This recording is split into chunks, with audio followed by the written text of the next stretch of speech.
In Bhagavad Leela, chapter 84, the sages teaching at Kuruksetra. Well, the men from Hastinapur and Indraprastha and the women were conversing with the women and men from Dwarka at the Kuruksetra solar eclipse. Many munis came to see Krishna. Text 1. Shukadeva Goswami said, Sita, Gandhari, Draupadi, Subhadra, and the wives of other kings, and Sri Krishna's cowherd girlfriends were all amazed to hear of the Dwarka queen's deep love for Lord Krishna, and their eyes filled with tears. Though Gandhari, Draupadi, and Subhadra all heard the discussions of the queens, those in attendance, such as Gandhari, did not hear directly, since it would have been inappropriate in their presence for Draupadi and Krishna's queens to have freely indulged in such joking questions and answers. Gandhari was quite a bit older. However, Draupadi and Subhadra were intimate friends of the same age as the queens that were speaking, so it was proper that they heard directly. The Brajagopis, whose attitude toward the queens of Dwarka was not particularly sympathetic, heard even more indirectly, which the word uta in text 1 indicates a separation of distance. By the phrase in text 1 of chapter 84, Sagopya, the word swa means own gopis. We can understand that because the Brajagopis identified themselves as Krishna's intimate associates, they normally would have gone off secretly each night to enjoy with Krishna in pastimes of conjugal pleasure. But since Kuruksetra is not Vrindavan, but rather Kuruksetra is a holy place, one should understand that the Brajagopis were obliged, though not wanting to observe the rule of celibacy when on Tirtha Yatra, or visiting a holy place or dham. So they did not engage in any conjugal vilas with Krishna. The gopis were also astonished and shed tears on hearing the queen's pastimes, because they were reminded of their confidential pastimes with Krishna. The gopis saw there at Kuruksetra a very slight similarity in the queens of Dwarka with their own emotions. But we should not think that there is any loving affinity, anurag, shared between the queens of Dwarka and the Brajagopis. Krishna sat in the assembly of sages who came to see him after greeting them and began speaking. Sri Krishna said, Now our birth has become successful, for we are seeing the masters of yoga, which is rare sight even for the demigods. What to speak of humans who never see such great sages. Krishna begins praising the sages as if he himself were an ordinary human being. Bhagavan said, For men of little intelligence who see God only in the deity form and not in you, saintly persons, it is your mercy alone that they get the opportunity to see you. Krishna glorifies the sages in text 11.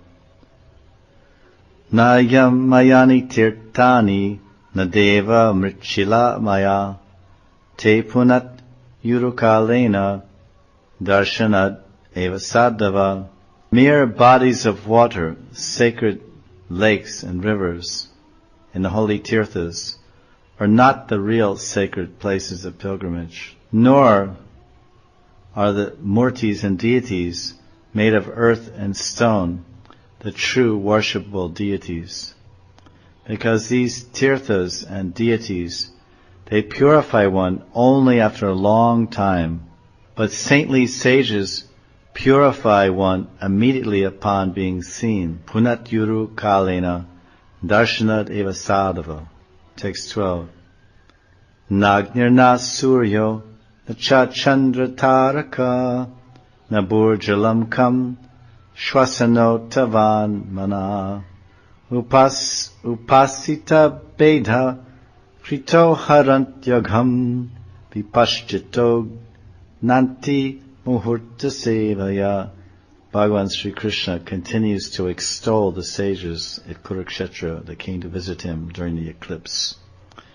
Neither demigods controlling fire, neither Agni Dev or Surya Dev or Chandra or the Tara, the stars, or the lords of the earth, water, ether, air, speech, and mind actually remove the sins of their worshippers, who continue to see in terms of dualities. But wise sages destroy one's sins when they are respectfully served for even a few moments.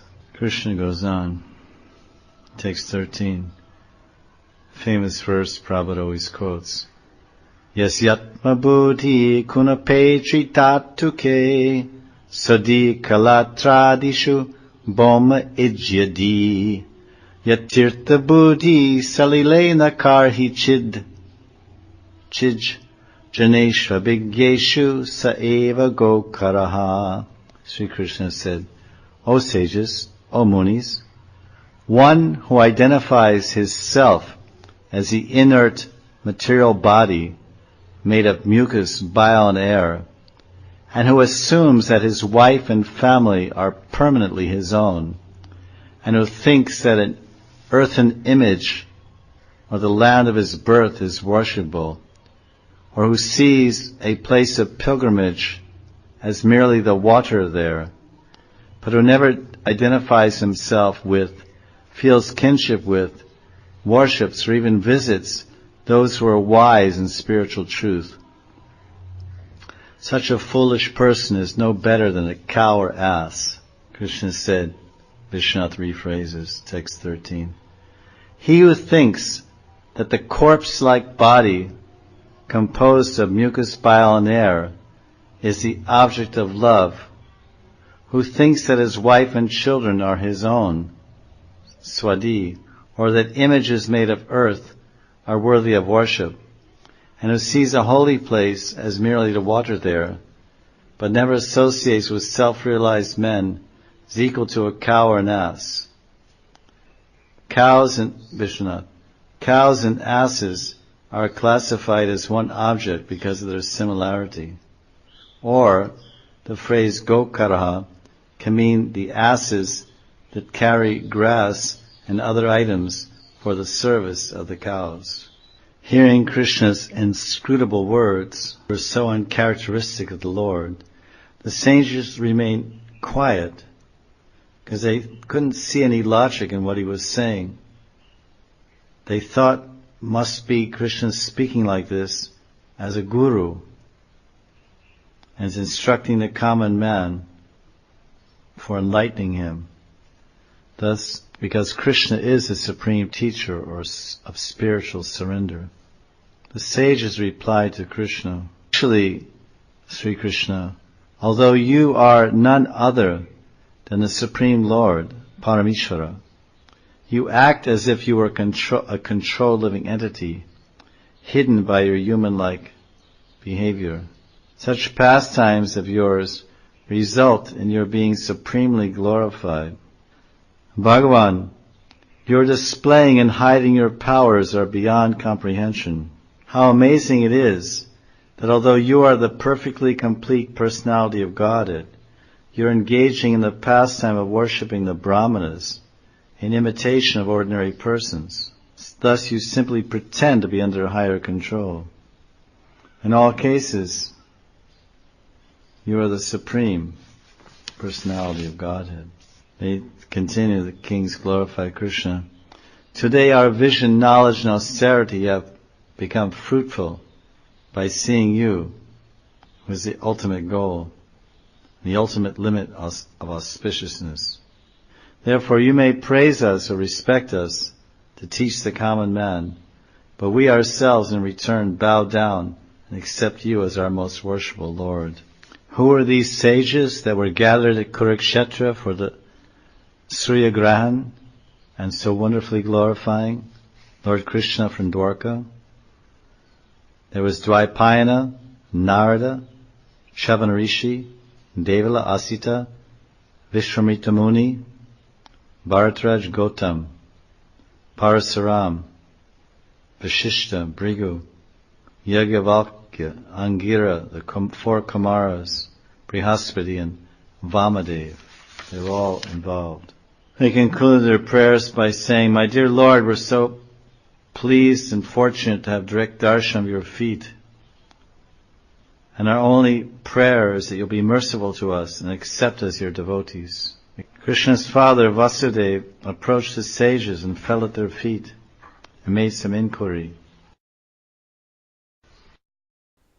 Grantaraj Srimad Bhagavatam ki jai. Jai Jai Shri Radhe. Jai Jai Shri Radhe. Jai Jai Shri Radhe.